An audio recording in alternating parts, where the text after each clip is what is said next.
preparado una clase sobre esto, ¿no? Entonces, vamos a ver algo, eh, una presentación, vamos a ver una presentación sobre, sobre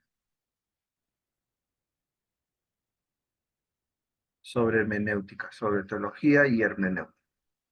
Entonces, aquí vamos. Voy a compartir voy a compartir ahorita voy a compartir, luego voy a ir viendo, a ver, voy a compartir la pantalla en un momento.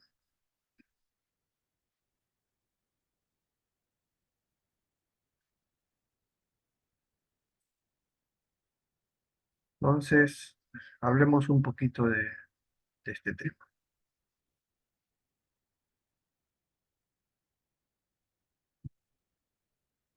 Una presentación para poder, ahorita comparto la pantalla, a ver, compartir pantalla. Muy bien, acá va, compartir. Ya está, ya.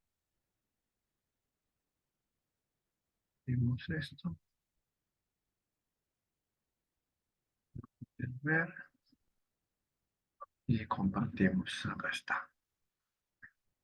Teología hermenéutica. Quiero mover esto un poquito por arriba porque no sé. Ya. Entonces, empecemos.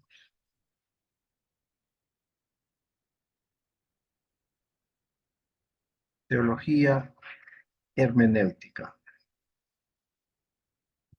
A ver, la pregunta es la siguiente. ¿Qué es hermenéutica y cómo se diferencia de la exégesis en el campo bíblico? ¿No? ¿Cómo es posible la precomprensión de los textos bíblicos si estos hablan de una acción de Dios? ¿Cuál es el principio hermenéutico que pone en marcha el proceso del comprender por lo que respecta al Nuevo Testamento? De acuerdo con Fuchs, un teórico, ¿cómo funciona el lenguaje en teología? Según Evelyn, ¿qué es la teología hermenéutica y de qué se encarga? ¿Cuál es el papel final de la hermenéutica dentro de la teología? Fíjese acá hay varias preguntas y trataremos de abordarlas conforme vayamos avanzando. Sobre el concepto de hermenéutica, bueno, hermenéutica viene del griego hermeneia, que significa interpretación. Designa el arte, la técnica de interpretar y las reglas correspondientes que sirvan de guía a la hora de interpretar los textos clásicos, hermenéutica literaria, y también los textos bíblicos, hermenéutica bíblica, los cánones y los textos legislativos, hermenéutica jurídica. Habíamos visto anteriormente, en el video anterior, que la hermenéutica es un campo, es una ciencia, o sea, que aborda ya no solamente el análisis de los textos bíblicos, sino también de textos literarios, ¿no? Eh, textos filosóficos, por ejemplo, los textos que quedan todavía de los filósofos, la hermenéutica los interpreta, además de también eh, textos en el derecho, ¿no? Por ejemplo, las leyes, la hermenéutica las interpreta, ¿no? El derecho romano es antiquísimo, pues usa la hermenéutica, ¿no? Para poder abordar y comprender el sentido de lo que quiso decirse, ¿no? Hay muchas formas. Hoy en día la hermenéutica es un campo amplio, especialmente en temas literarios, en temas literarios. Ahora bien, exégesis y hermenéutica, ¿no? En el campo bíblico. Aunque ambos términos equivalen semánticamente, la exégesis o exégesis se entiende por la praxis de la interpretación bíblica. Entonces, eh, la interpretación práctica de un texto bíblico. Por hermenéutica, en cambio, se entiende la teoría, el conjunto de reglas que presiden la interpretación del texto bíblico. Entonces, hermenéutica es la teoría del exégesis. Fíjense, esto es importante distinguir, ¿no? Entonces, que por hermenéutica se entienda lo metodológico, son las reglas, ¿no? Y por exégesis se entiende el hecho mismo de interpretar. Hacer un exégesis, pues, conlleva a manejar ciertas reglas. Entonces, hay que respetar esas reglas para que sea una exégesis adecuada, ¿no? Una exégesis que contenga esos principios de seriedad, ¿no? Que se respete. Uno no puede abordar un texto de la manera que le parezca, ¿no? Por eso es importante entender esto, ¿no? ¿Qué es la exégesis? ¿No? La exégesis tiene sus reglas. Por ejemplo, cuando nosotros abordamos un texto, cualquiera que fuere, que salga de la Biblia, tenemos que abordarlo utilizando ciertas normas. Entre ellas, por ejemplo, tenemos que entender qué es lo que quiso decir el autor. Tenemos que entender el contexto del mensaje. Tenemos que entender vamos a decir, el texto anterior y el texto posterior. Tenemos que hacer un análisis del texto, un análisis gramatical, un análisis histórico, un análisis cultural. Y tenemos que interpretar sobre todo eh, en su lengua original, ¿no? Tenemos que abordar, cuando abordamos, por ejemplo, el Antiguo Testamento, tenemos que entender que el Antiguo Testamento en su mayoría fue escrito en hebreo. En hebreo fue escrito, ¿no? Y el Antiguo Testamento ha sido traducido al griego también, ¿no? La Septuaginta. Entonces, fíjense, muchos de los textos que nosotros interpretamos o que se encuentran interpretados en el Nuevo Testamento por los apóstoles o por el mismo Jesús, interesantemente no vienen del texto masorético, que es el texto hebreo de los masoretas, de la familia de los masoretas, que eran los que copiaban el texto hebreo, sino vienen de la tradición de la Septuaginta.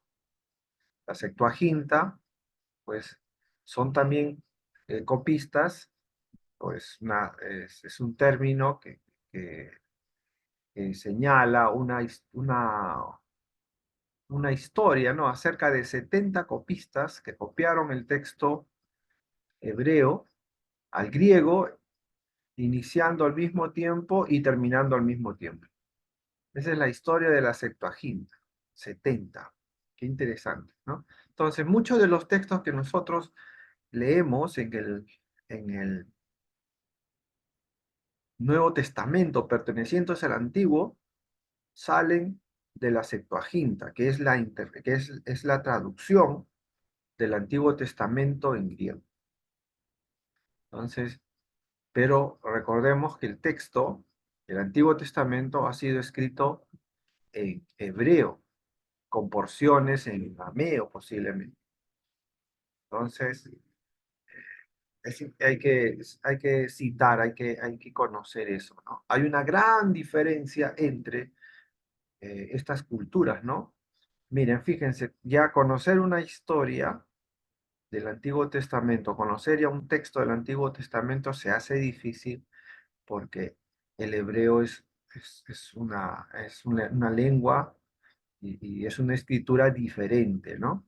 Traducirlo ya a un texto que se use en el periodo neotestamentario, como sería el griego de la Septuaginta, ya es un cambio, hay un cambio de hebreo a griego, o sea, de pensamiento hebreo a un pensamiento griego. Y ya, ahora, volverlo, o todo caso, traducir este texto al castellano también ya es otro cambio. Y más aún con las diferencias, ¿no? Con las diferencias de años, de tiempo, de historia. Entonces, todas esas cosas hay que tomar en cuenta al momento de hacer un exégesis. Y la hermenéutica nos da las pautas para hacerlo. Entonces, es importante señalar eso, ¿no? Bueno, hablemos entonces de teología, ¿no? ¿Cómo es que se empieza a trabajar teología hermenéutica o hermenéutica teológica, ¿no? Entonces, hablemos de esto, de hacia una nueva hermenéutica. Bueno, Friedrich Schleiermacher, 1768 a 1834, es el fundador de la hermenéutica moderna. ¿Ya? Este es uno de los teóricos, uno de los estudiosos, uno de los, vamos a decir, más precoces eh, analistas del texto. Schleiermacher va a crear o va a influir hacia una nueva hermenéutica, ¿no? Va a saltar de esa hermenéutica gramatical, histórica, hacia otro mundo, hacia otro campo, ¿no? Va a darle otro tipo de rumbo a la hermenéutica. Para Schleiermacher, la hermenéutica no debe limitarse a ser una disciplina auxiliar de determinadas ciencias, ¿no? Sino que debe constituirse como arte de la comprensión general. No se puede interpretar ni explicar nada si no se comprende, ¿no? Entonces, aquí tiene que haber una participación común del autor y del intérprete en la razón universal. Entonces, él parte de que no se puede interpretar ni explicar algo si es que no se comprende. Entonces, hay que comprender primero. Hay que comprender primero el asunto para poder explicar. De ahí parte, de ahí nace la hermenéutica contemporánea. William Dilthey, que va de 1853 a 1911, también va a aportar, ¿no? Y él va a señalar que la hermenéutica es la teoría general del comprender y como tal se convierte en órgano general de las ciencias del espíritu. Entonces, es la teoría general del comprender, dice, ¿no? Entonces se convierte en el órgano general de las ciencias del espíritu. Entonces, fíjense, ellos están poniendo en primer lugar la comprensión. Hay que entender, hay que comprender para dar razón de algo. Heidegger, que es un filósofo conocido, entre 1889 a 1976, también va a añadir lo siguiente: la comprensión es el modo de ser del hombre y es, por tanto, la raíz de todo conocimiento. El hombre es comprensión de la existencialidad de la existencia, dice. Entonces, fíjense cómo es que Schleiermacher, Dilthey y Heidegger van a tener las mismas conclusiones, ¿no? El hombre, antes de explicar algo, tiene que comprender, tiene que entender. Y eso ya es un elemento importante del proceso hermenéutico, ¿no? El primer teólogo en utilizar sistemáticamente las perspectivas hermenéuticas de los tres teóricos anteriores en la teología, a ver, es este personaje, Rudolf Bultmann, ¿no? Rudolf Bultmann es uno de esos elementos, uno de esos estudiosos del Nuevo Testamento que, que va a abordar de diferente forma y va a crear todo un impacto. La teología, o en todo caso, el análisis exegético no va a ser el mismo a partir de Rudolf Bultmann. Rudolf Bultmann, por su parte, va a desmitificar el Nuevo Testamento, ¿no? Va a tratar de analizar la escritura desde un punto de vista totalmente desacralizado, ¿no? Como si fuera un texto más, como si fuera un- una historia o un libro o una creación literaria, ¿no? Entonces, Bullman, pese a ser pastor, va a tener ese análisis y desde ese momento la hermenéutica también va a cambiar. Y por el lado del Antiguo Testamento hay varios, ¿no? Y uno de esos es Gerard Bonrat. Bonrat es otro de los biblistas, ¿no? Exégetas muy, muy eruditos que van a trabajar igualmente la Biblia como si fuera una historia, un libro, como si fuera un, una construcción literaria, ¿no? Y va a aplicar pues todas estas herramientas, ¿no? Y obviamente los postulados y conclusiones van a ser otros. Entonces, la precomprensión es la comprensión que se tiene de sí, de la existencia. No se puede prescindir de ella si se quiere que el texto hable. El texto habla si se le pregunta, si se le interroga, si se sabe escoger su interrogación. Sin tal precomprensión y las preguntas que suscita, los textos permanecen mudos. No es posible eliminar esa precomprensión, ¿no? Entonces es necesaria esa precomprensión, ¿no? Entonces, nuevamente, el abordaje viene a partir de lo que nosotros podemos comprender, ¿no? Entonces, ¿cómo es posible la precomprensión de los textos bíblicos si estos hablan de una acción de Dios? Qué interesante. ¿Cómo es posible la precomprensión de los textos bíblicos si estos hablan de una acción de Dios? ¿No? Entonces, para Bullman, es posible un previo saber existentivo, dice, ¿no? Que varía de unas personas a otras. Es posible que uno pueda, eh, vamos a decir, tener una experiencia con Dios, tal como se expresa en la búsqueda de sentido, ¿no? De autenticidad, de felicidad, que puede funcionar como precomprensión en relación al tema del Nuevo Testamento. Ciertamente se trata de una precomprensión provisional y abierta a todas las rectificaciones de la respuesta que dará el Nuevo Testamento. Fíjense que ese término precomprensión, ¿no? Para nosotros es la experiencia, ¿no? Entonces, cuando nosotros leemos el texto bíblico, inmediatamente eh, podemos entenderlo desde esa precomprensión, entre comillas. O sea, ¿qué quiere decir? Desde esa experiencia que nosotros ya hemos tenido con, con nuestro Señor, ¿no? Esa experiencia de fe. Esa experiencia de fe nos permite interpretar el texto, nos permite darle una connotación. Puede ser diferente a otras. ¿Por qué? Porque nuestra experiencia personal es distinta. Sin embargo,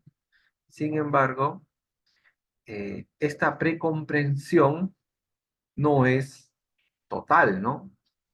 Esta precomprensión es momentánea, es pasajera, es más, está en un proceso. Es nuestra primera experiencia de interpretación del texto bíblico. Entonces, a esta hay que añadirle una cantidad de herramientas y pasos para que se vuelvan mucho más certeras, ¿no? Entonces, como bien lo dice, esta primera interpretación que hacemos del texto bíblico está abierta a rectificación, ¿no? es perfectible. Entonces, no solamente del texto del Nuevo Testamento, sino de toda la Biblia, ¿no? Es necesario entonces que eh, nuestro acercamiento al texto bíblico tenga esa sencillez, esa humildad, ¿no? De que todavía no ha sido interpretado definitivamente, ¿no? Que está en el proceso. Pues nosotros aprendemos a diario y vamos comprendiendo cada vez más, mejores cosas, ¿no? Cada vez que uno lee la Biblia o cualquier texto vinculado a la Biblia, se va a dar cuenta que en la siguiente lectura habrá entendido algo que no entendió en la primera. Y así sucesivamente. Entonces, cada lectura que le deas al texto bíblico te va a dar dimensión más, una dimensión más de la voluntad de Dios o del mensaje de Dios que está ahí para las personas. Si no es suficiente una lectura, no es suficiente una leída. Si uno lee y relee, se va a ir dando cuenta de que hay cosas que no nos habíamos dado cuenta anteriormente. Es muy interesante esto, ¿no? Entonces, eh, uno va aprendiendo cada vez más. Y eso también va alimentando y formando nuestra eh, interpretación. O sea, nuestro proceso hermenéutico se va ampliando y se va eh, solidificando, ¿no? Va cogiendo más cuerpo y posiblemente más certeza también, ¿no? Y Gadamer, otro personaje, Gadamer, que es desde 1900 al año 2002, Hans-Georg Gadamer,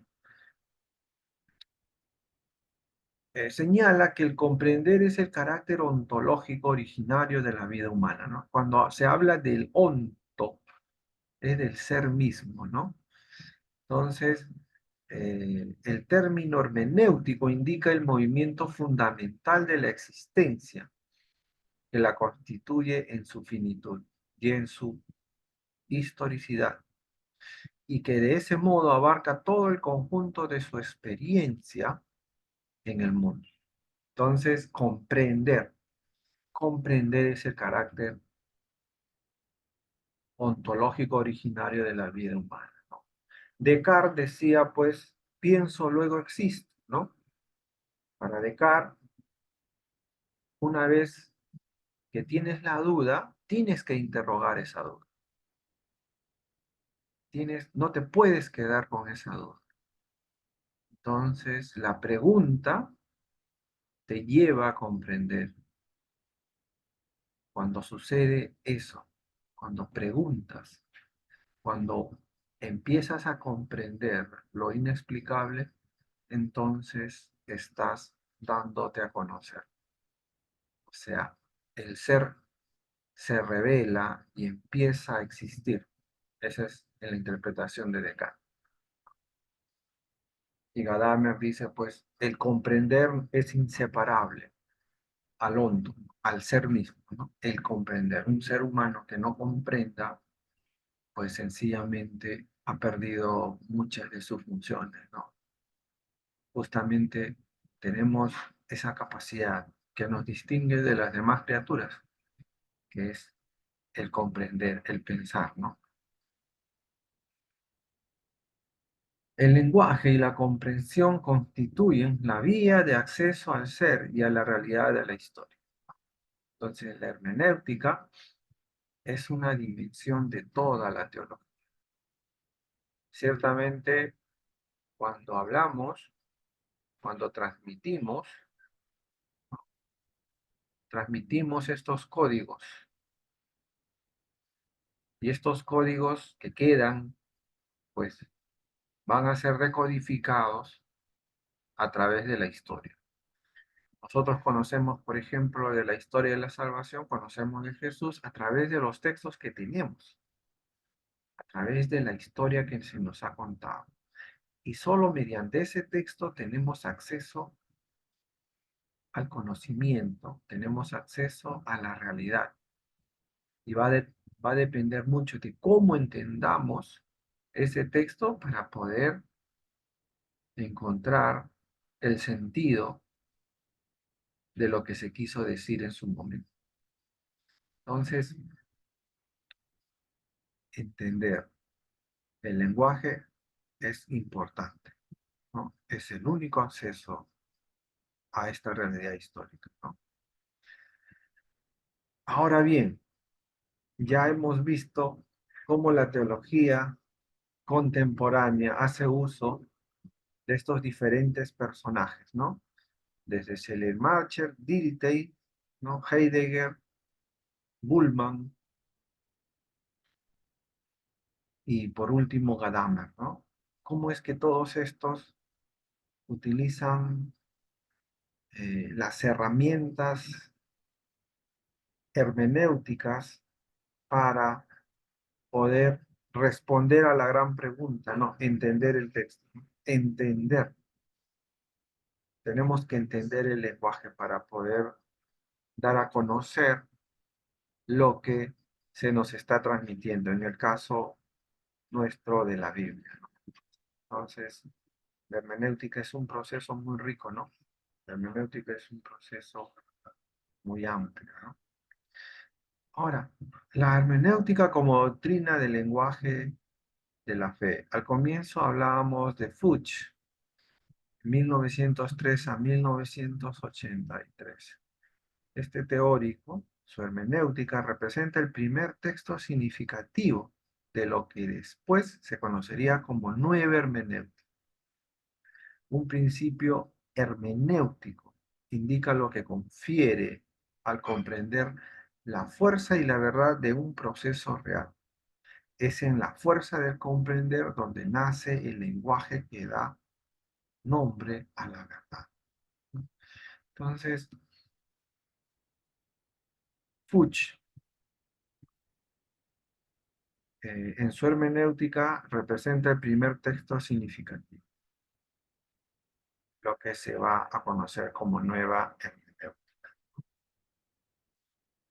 Y esta nueva hermenéutica, pues, indica lo que confiere al comprender la fuerza y la verdad de un proceso real.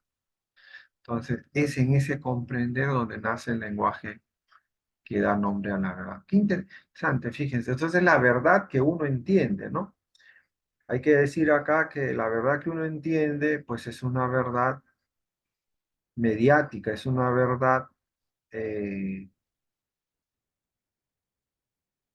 es una verdad a medias, porque ciertamente nosotros podemos entender la palabra de Dios, pero tenemos que ver también nuestras limitaciones como ser humano. Podemos entender esa palabra de Dios, pero nuestras limitaciones nos llevan también a tener ciertos reparos para decir, sabes que he entendido totalmente lo que el Señor me está diciendo, he entendido totalmente lo que el texto aquí nos quiere decir. Podemos tener aproximaciones. Nuestras aproximaciones pueden ser muy certeras y pueden gozar en porcentajes más allá del 90%, o sea, muy, muy certeras. Pero sin embargo, también tenemos que entender que no todo es posible por el mismo hecho de que somos seres humanos erráticos. Entonces, siempre hay que dar ese pequeño porcentaje. No duda, pero sí posiblemente que pueda haber otro tipo de interpretación que pueda dar luz a lo que ya nosotros sabemos, ¿no? Entonces, ¿cuál puede ser el principio hermenéutico que pone en marcha el proceso del comprender por lo que respecta al Nuevo Testamento? Vamos a ver qué es lo que dicen los teóricos, ¿no? Es la pregunta por nosotros mismos, dice. Lo que yo les decía con Descartes. La pregunta que expresa la problematicidad de la existencia y que se pregunta por el fundamento de esto. No se trata de una pregunta especulativa, sino totalmente práctica. Es la pregunta que mueve al hombre en camino hacia la verdad de la propia existencia. El Nuevo Testamento interpela al hombre como hombre en camino. Si uno no está movido por esta pregunta, no estará en situación de captar el sentido del Nuevo Testamento. Qué interesante, ¿no? Si uno no está movido por esta pregunta, no estará en situación de captar el sentido del Nuevo Testamento. No se trata de una pregunta especulativa, sino totalmente práctica. Es la que mueve al hombre. Yo haría otro análisis, otra observación aquí, ¿no? Ciertamente, no se trata de qué tan inteligente sea nuestra pregunta. Lo que nos quiere decir es qué tan práctico y qué tan objetiva es tu pregunta. Entonces, aquí la intención es mostrar de que la pregunta o el comprender está vinculado esencialmente con la iglesia o la sociedad. O sea, es la respuesta a los problemas cotidianos. En el fondo, lo que intenta decirnos es eso. Sin embargo, yo podría hacer una observación. ¿Por qué? Porque tenemos que dar lugar también al Espíritu Santo. El Espíritu Santo es aquel que nos lleva a toda verdad y Él nos hace entender. Él nos hace entender. Entonces, no descansa en nosotros esa capacidad de hacer la pregunta o de comprender, sino descansa en la relación con Dios. Y aquí hay que dar un gran salto porque el Espíritu Santo puede hacer entender a las personas más humildes con una sabiduría tremenda. Y no entonces descansa en la capacidad cognitiva que tenemos cada uno, sino creo que en la capacidad relacional, en la capacidad espiritual que tenemos al momento de establecer nuestra relación con Dios. Yo creo que por ahí va el tema, ¿no? Comprender es finalmente relacionarnos con Dios. Comprender es finalmente eh, amar a Dios. Y el amar a Dios se traduce en la obediencia, ¿no? En la obediencia. Se traduce en la humildad ante Él, ¿no? Entonces, por ahí que podemos también tener esa observación. Entonces, la pregunta sobre nosotros mismos permanece, pero ahora se aclara como la pregunta con la que Dios nos pregunta si nos fiamos de la indicación que Él nos ofrece con ese texto. Nuevamente, recapitulo lo anterior dicho, ¿no? Entonces, cuando Dios se muestra en el texto, nuestro intelecto puede pasar a ser parte del proceso de comprensión, pero la respuesta general y la solución a esa interrogante es nuestra relación. Sostengo que nuestra relación con Dios nos lleva a una mejor comprensión, porque Dios se revela al hombre a través de su amor. Y aquel que no ama, dice la palabra de Dios, no ha conocido a Dios, ¿no? Entonces, más allá de la reflexión, yo creo que es una cuestión muy espiritual, esa espiritualidad que se muestra en, en los frutos del Espíritu Santo, ¿no? Entonces, el lenguaje y su función en la teología. Fuchs enuncia dos tesis. La primera dice, el ser es la condición del lenguaje. Si no existiera el ser, no habría lenguaje. La segunda dice, el lenguaje justifica el ser. Sin lenguaje, el ser sería. El lenguaje es un permiso concedido al ser. con todas las limitaciones que puedan tener los lenguajes o con todas las exigencias y complejidades que puedan demostrar diferentes lenguajes, como podría ser el griego, el hebreo, como podría ser algunas otras lenguas. Eh, Creo yo que aquí también tenemos que darle opción al lenguaje del espíritu, ¿no? Al lenguaje o al espíritu del mensaje, al espíritu de del texto, ¿no? Es evidente que todo texto, cuando hablamos de la Biblia, tiene una intención veraz, ¿no? Dar a conocer, sacar a luz algo. Sin embargo, también tenemos que entender que el texto, más allá de lo que encierra una historia o encierra una verdad, su principal objetivo es darnos a conocer las diferentes características, los diferentes atributos y parte de la personalidad de Dios, ¿no? Entonces, el espíritu del texto, de alguna manera, también nos, eh, nos lleva a tener ciertas conclusiones, ¿no? Conclusiones que pueden ser muy, muy gratificantes, ¿no? Muy gratificantes. Entonces, ciertamente, el texto tiene su interpretación y es necesario que ese lenguaje sea decodificado, ¿no? Se puede entender y por ello aparecen todo este tipo de normas, ¿no? Entonces, el lenguaje justifica el ser.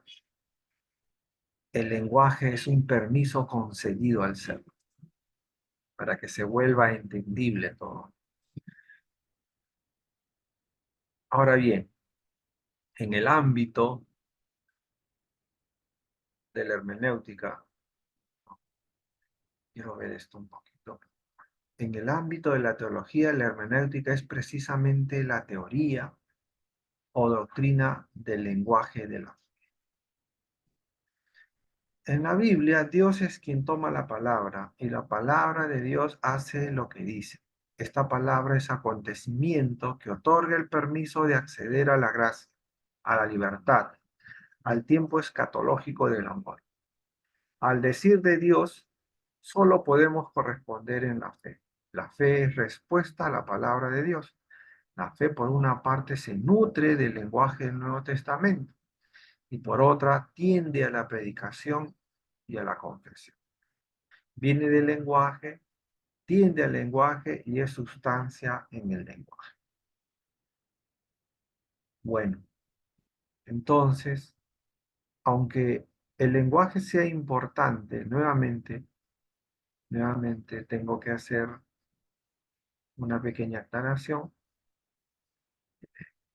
Por más inteligible que sea el mensaje, ya, por más claro, por más ilustrado, por más eh, sencillo, y esto descansa ya en la habilidad del lenguaje, por más comprensible que podamos presentar a Dios, esto no certifica en última instancia que Dios pueda ser conocido y pueda ser entendido. Y con esto creo que me entienden, ¿no? Porque no depende finalmente de la simpleza del lenguaje para conocer a Dios o quizás eh, de lo ininteligible del lenguaje para desconocerlo. Porque Dios no se revela necesariamente y únicamente por esas vías. El lenguaje es un medio. Conocemos a Dios por medio de la palabra. No, lo conocemos. Pero no llegamos a ser aceptados por Él, no llegamos a tener una relación con Él exclusivamente por esa función del lenguaje. Ciertamente el lenguaje nos tiende un puente que nos acerca a Dios, pero sabemos muy bien que la salvación es exclusivamente de parte del Espíritu Santo. Es un don. La salvación viene de Dios. Claro que hay que entenderlo, claro que hay que conocerlo. Dios usa el lenguaje y otros medios para establecer su relación o la relación con el hombre. A esto llamamos salvación.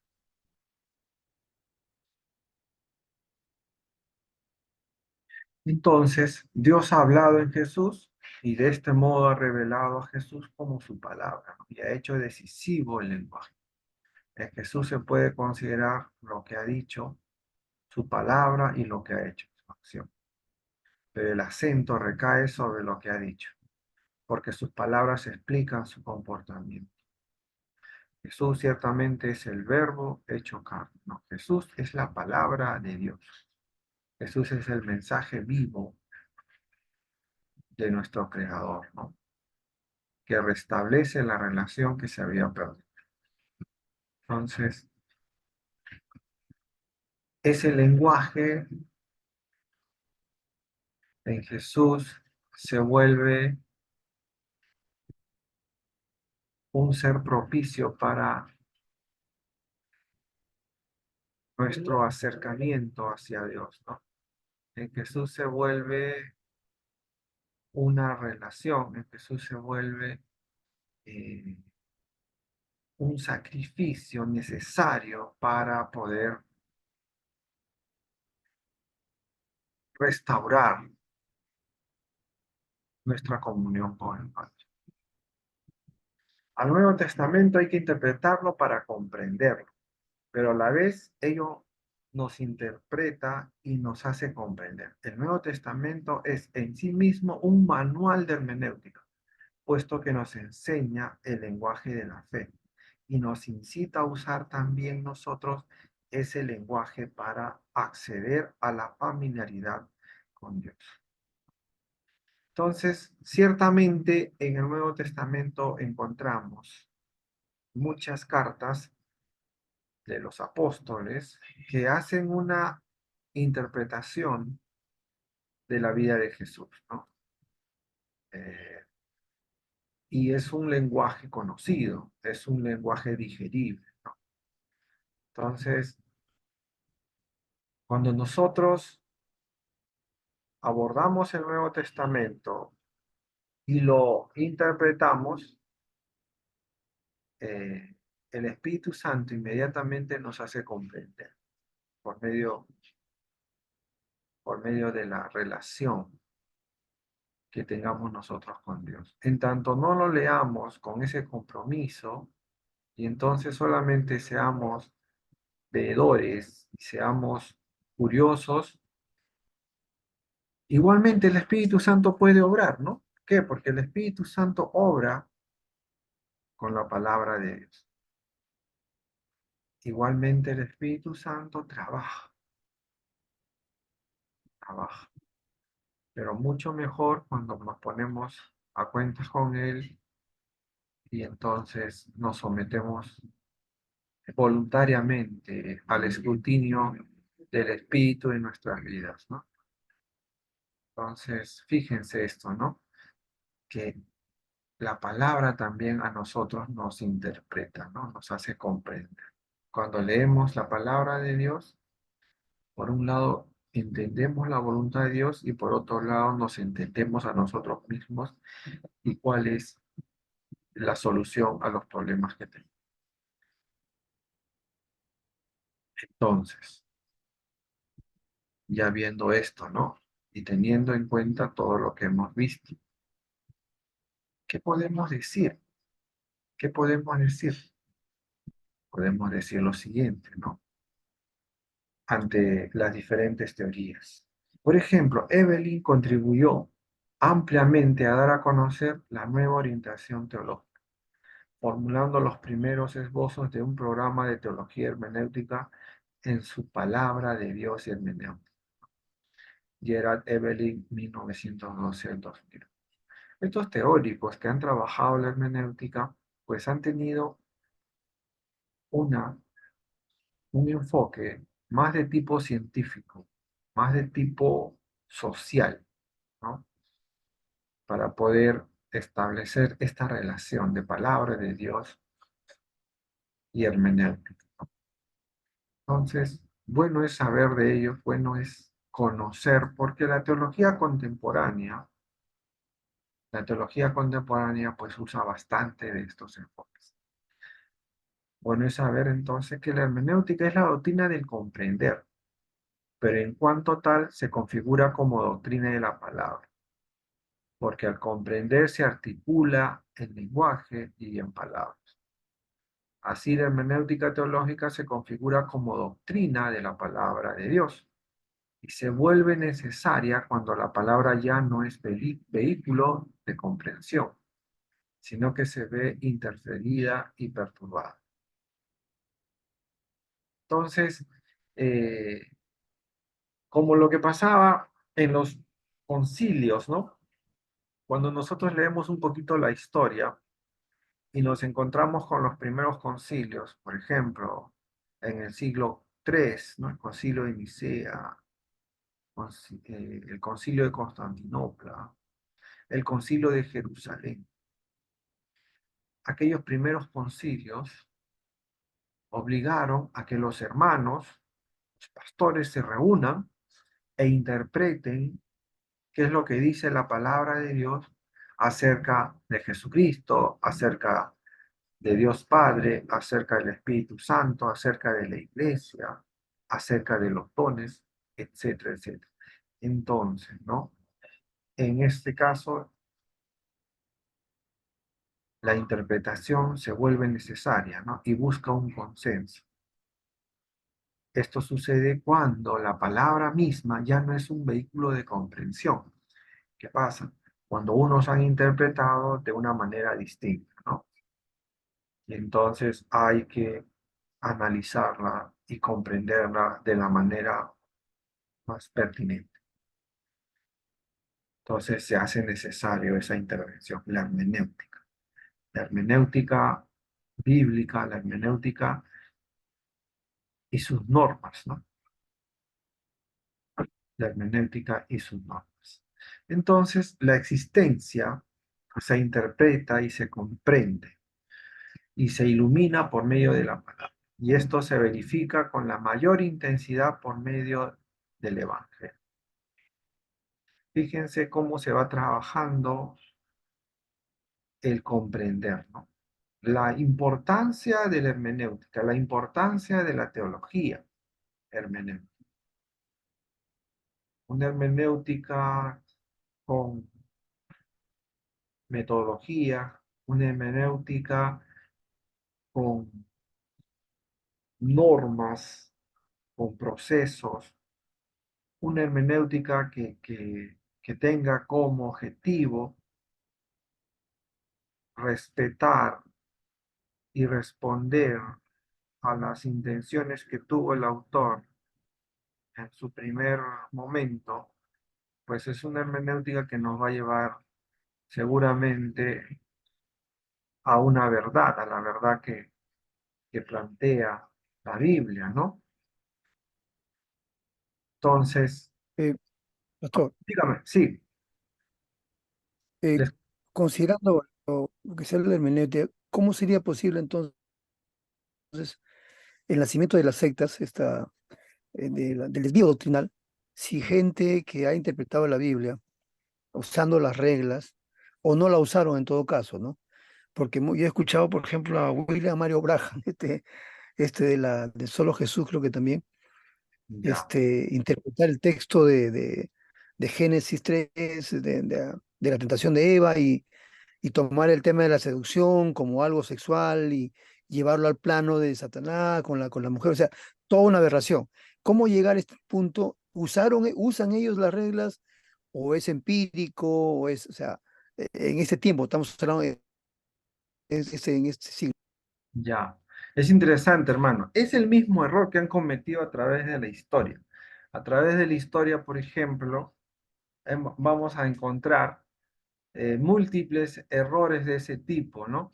El tratar de hacer doctrina a partir de un texto, ¿no? A partir de un pretexto. Por ejemplo, ¿no? En la historia de las herejías, vamos a ponerlo ahí, encontramos a un arrio, ¿no? Un arrio, por ejemplo, que va a encontrar que en el Antiguo Testamento, pues hay mucha condena. Y va a encontrar en el Nuevo Testamento que hay mucha palabra de consolación y mucha misericordia. Entonces, Arrio lo que va a hacer es cortar todo ese Antiguo Testamento, especialmente aquellos libros que tienen condena hacia el hombre, que tienen la ley. Igualmente lo va a hacer con porciones del Nuevo Testamento y va a caer en una herejía, ¿no?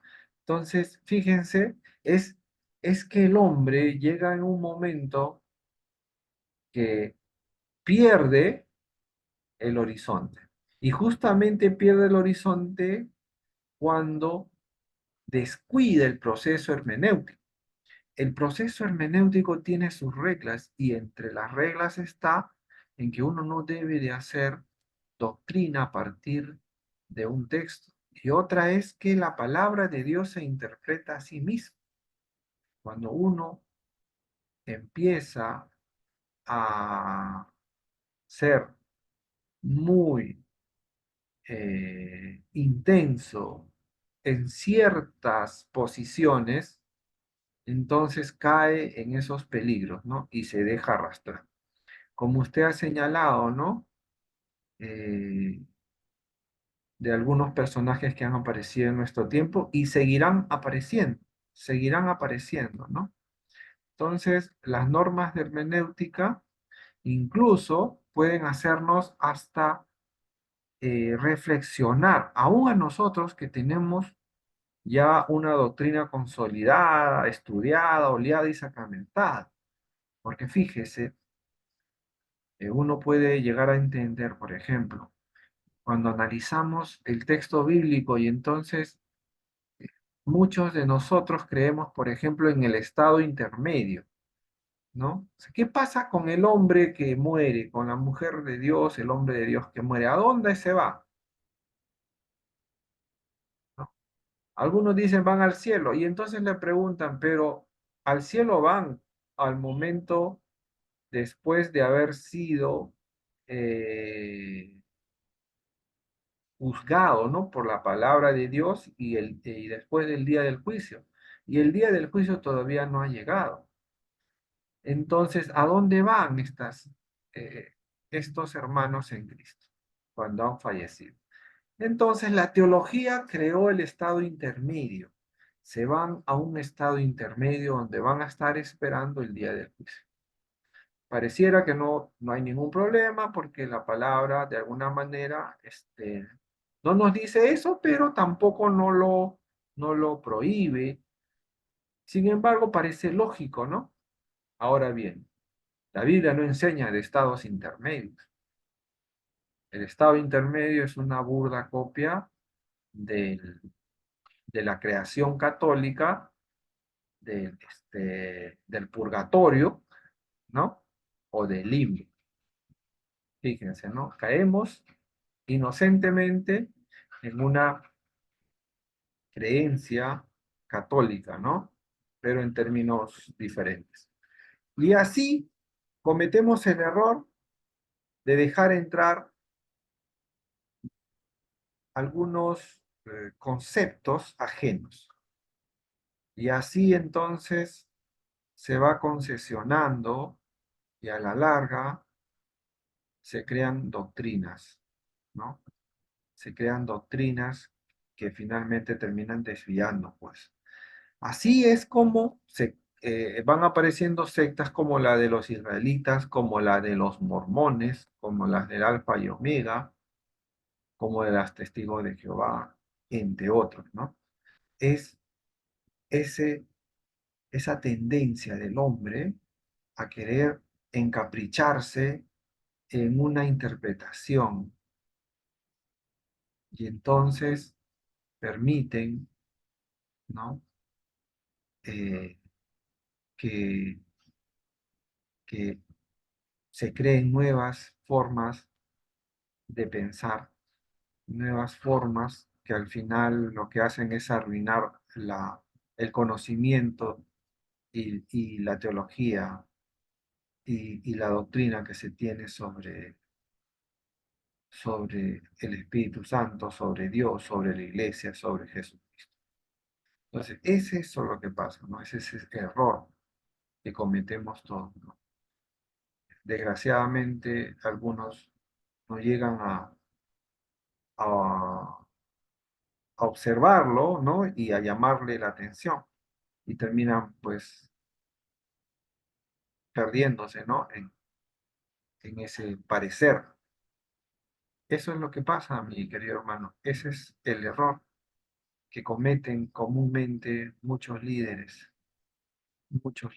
Eh, Pastor, y eso, la teología que escucho, por ejemplo, Dante Gebel tiene una teología bastante simplista que de pronto se aleja del contenido bíblico para usar un razonamiento humano. Y yo más tomo él, bueno, discrepo bastante con algunos temas, de estímulo, de levantar el ánimo, pero se está dejando, esta teología última está dejando la, la, la predicación partiendo de la palabra para partir de ideas, de conceptos que, que aparentemente buenos, estimulantes y todo eso, de liderazgo, como lo llaman, de autosuperación, pero dejando el mensaje como base para la predicación. Sí. Mire, Bonhoeffer, que hemos visto hace poco, tenía una frase sobre eso, gracia barata, ¿no? Gracia barata.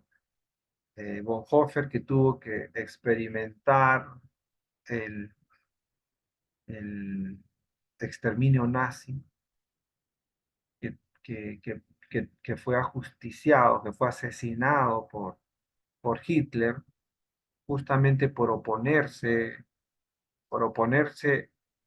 a esa atrocidad que estableció en Alemania el Führer. eh, Escribió desde la cárcel eh, muchas reflexiones, entre ellas, ¿no?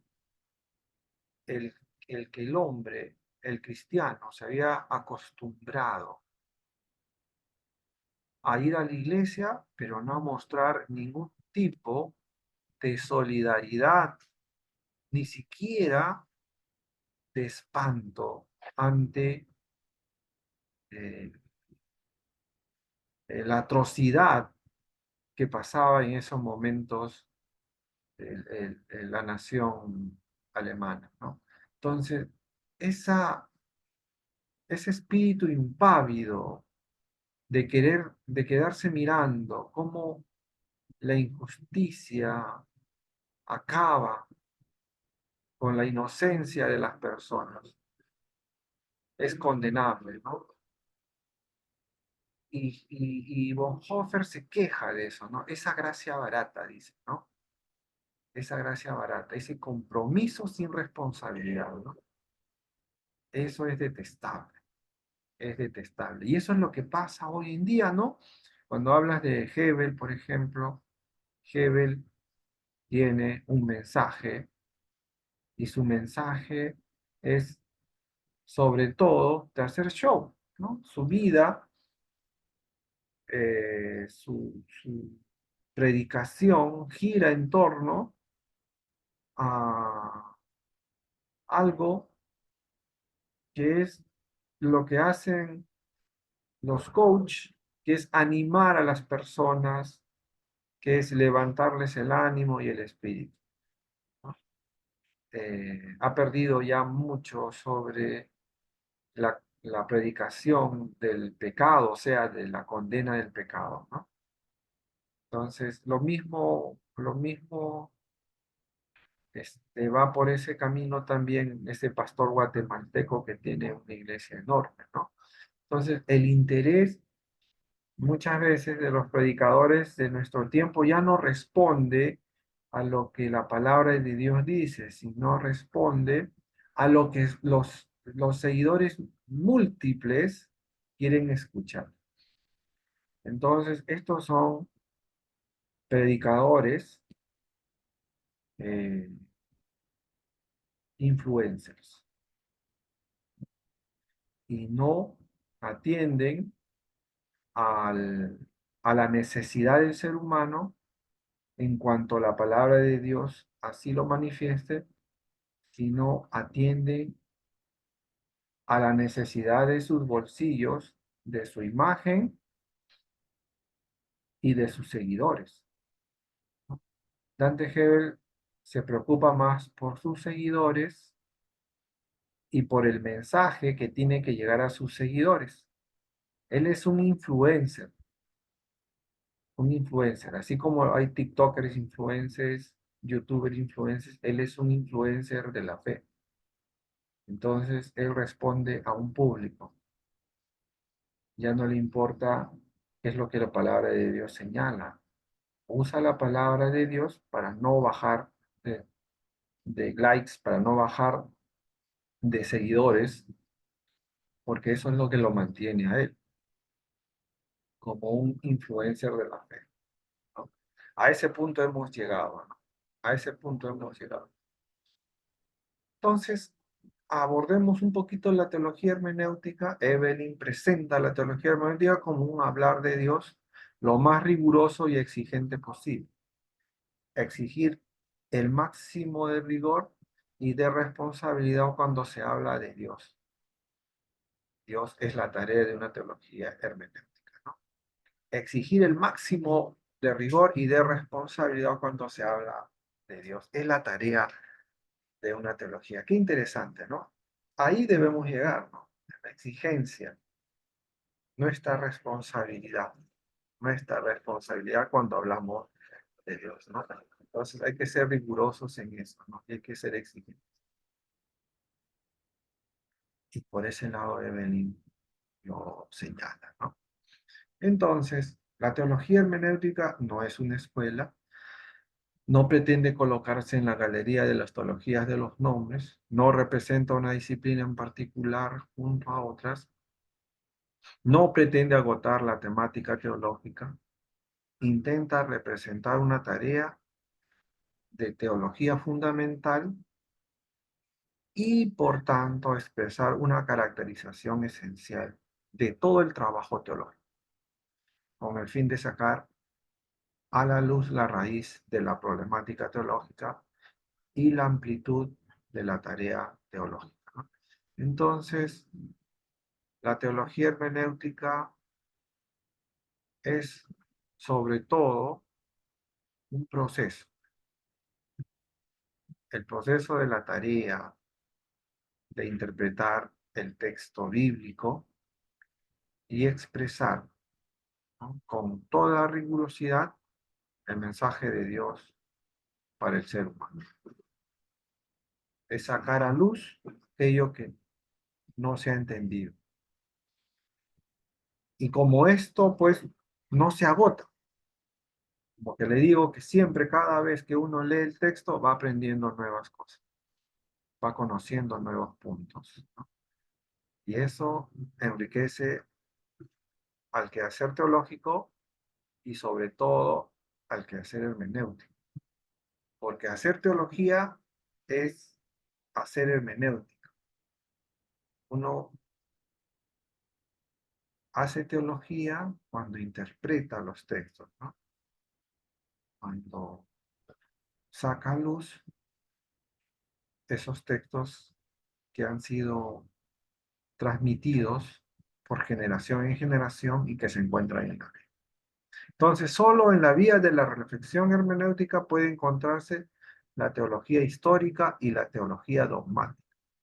Cuando se habla de teología histórica, se habla del proceso de formación que se han presentado a través de la historia, ¿no? A través de la historia se han presentado muchas interpretaciones de la Biblia. Entonces hay una teología histórica, pero también hay una teología dogmática. La teología dogmática son los acuerdos. Nosotros, por ejemplo, eh, nos tenemos una constitución, tenemos un credo, ¿no? Y nuestro credo viene desde los primeros siglos del cristianismo. Tenemos un credo niceno-constantinopolitano, se llama, en donde se establecen las bases de, de la doctrina de la Trinidad, ¿no? Y diferimos en otros temas, en otros credos. Por ejemplo, la iglesia presbiteriana siempre hace mención a la confesión de Westminster, a los cánones de Dort, ¿no? A la confesión helvética. eh, la iglesia luterana hace mención a las tesis de Lutero. Los bautistas hacen mención a las confesiones que salen justamente eh, en 1570, la primera confesión bautista, o 1600 por ahí, ¿no? La primera confesión bautista. Los de las asambleas igualmente hacen mención a las confesiones de fe, y cada una de esas denominaciones tiene su confesión de fe, y es una confesión histórica. Se ha formado a través del tiempo y recoge pertinentemente las creencias que identifican a la comunidad de las asambleas, de los pentecostales y de otras denominaciones, ¿no? Entonces, la tarea más elemental de la hermenéutica es la de verificar la palabra de Dios en las situaciones fundamentales del hombre. Entonces, esta nueva hermenéutica intenta superar las tensiones dentro de la teología evangélica. Se vuelve necesaria como labor teológica separada. Ella se configura como diagnosis y terapia de los disturbios del lenguaje de la fe y de la propia teología en su función comunicativa. Y esto es muy interesante notar, ¿no? Cómo en su momento la teología aparece, en su momento la teología eh, hermenéutica, pues trae soluciones a ciertos desencuentros, ¿no? Para aclarar. Entonces, las teologías contextuales no solo se ven obligadas a relacionarse con la tradición como un conjunto de teologías locales del presente y del pasado, sino también como una realidad histórica y cultural en permanente cambio. Hay que anotar esto, que la teología siempre va a ser una construcción humana, no es el entender del hombre acerca de Dios.